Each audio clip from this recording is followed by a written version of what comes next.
tanan no, yan sabta sa atong schedule PM o dapat gidala karon ni Lord dinhi sa Acts chapter 2 verse 42 ta. So utang basa 42 to 47 na lang. Ato na lang diretso ano.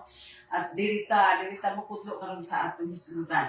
So yun diri, and they continued steadfastly in the apostles' doctrine and fellowship, in the breaking of bread and in prayers. Then fear came upon every soul, and many wonders and signs were done through the apostles. Now all who believed were together and had all things in common, and sold their possessions and goods and divided them among all as anyone had need. So continuing daily with one accord in the temple and breaking bread from house to house, they ate their food with gladness and simplicity of heart, praising God and having favor with all the people. And the Lord added to the church daily those who were being saved. Pero pwede mo concentrate lang sa 42. And they continued steadfastly in the apostles' doctrine and fellowship, in the breaking of bread and in prayers. So makita nato diri ang word ng fellowship nakasentro no ang kining atong gibasa karon nakasentro sa pulong nga fellowship.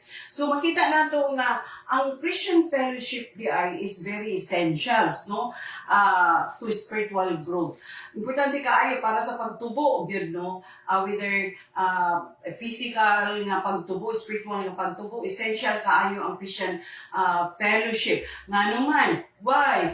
Because it is in fellowship that provides the support and encouragement so it is in fellowship that the support and encouragement that we desperately needed kaning makuha nato ang gikinahanglan nato nga suporta ug encouragement so it is in fellowship. So makita nato nga mao nang rason nga ang spiritual ang fellowship, Christian fellowship is essential. And it is also in fellowship that we listen the word of God. And then, sometimes kita pag yun ang may schedule na mag-teach, mag-preach the Word of God. And sometimes, kung dili kita ang may schedule na magtudlo, mag-preach the Word of God, we listen. So, we can be able to listen the preaching and the teaching of the Word of God. So, muna usa sa mga rason na importante ka, essential ka ang Christian fellowship. No, because because it provides the support and encouragement that we desperately needed. Ikinahanglan kaayo na nato. And then we can describe it as number one, atong ma-describe ang fellowship, Christian fellowship as loving with one another, as family, as part of the family of God. And then the second, makita nato diri nga bearing with one another's burden.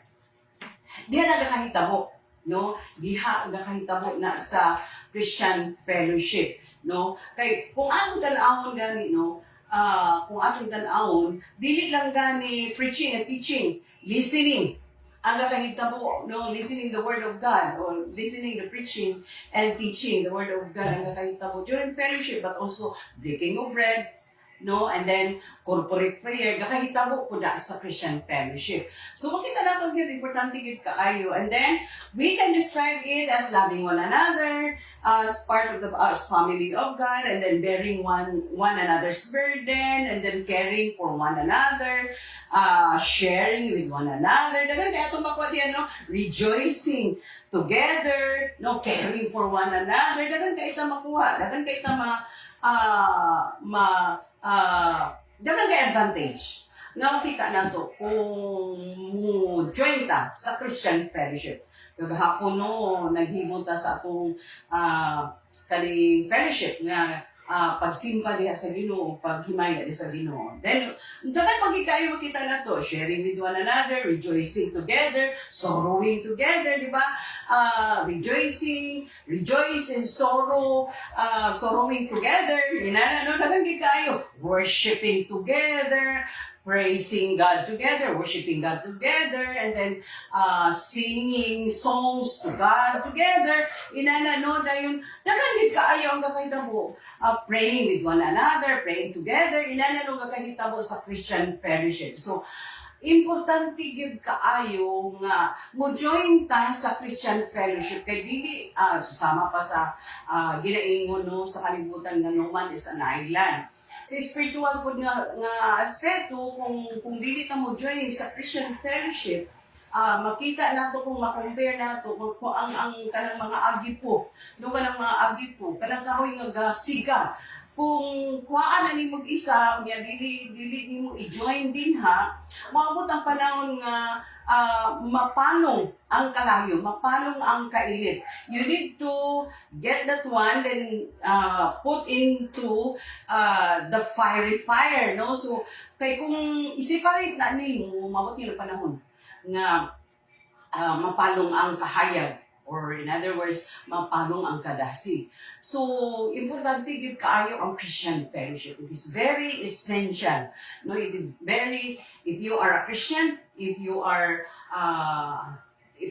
part of the family of God, importante gyud kaayo nga dunay gyud fellowship na mo join gyud ta sa fellowship. So, munang very essential kaayo kay diha gakakuha nato ang pag-encourage one another. So, inabot natin ako to sa kamubo kay sa atong hisgutan diha sa Acts chapter 2, verse 42 to 47 nga atong gibasa dinhi sa balaang kasulatan.